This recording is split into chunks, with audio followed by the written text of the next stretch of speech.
Hey everyone, welcome back to my channel Scale Up. In this quick tutorial, I will show you how you can add another account on Messenger. It's super easy. Let's get started. Open up your Messenger app and logged into your previous account, you want to switch it up or add an account on it.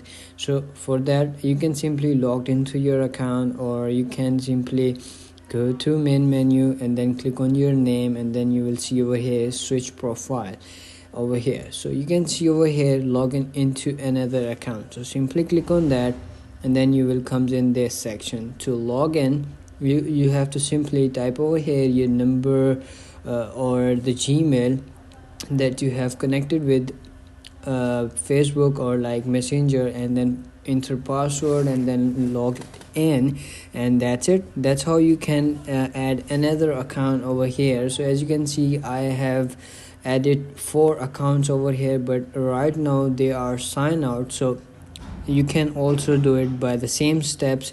If you found this video helpful, don't forget to like my video, subscribe my channel Scale Up, and also drop me a comment for more tips and tricks videos. Thanks for watching. See you in the next video. Have a nice day. Bye bye.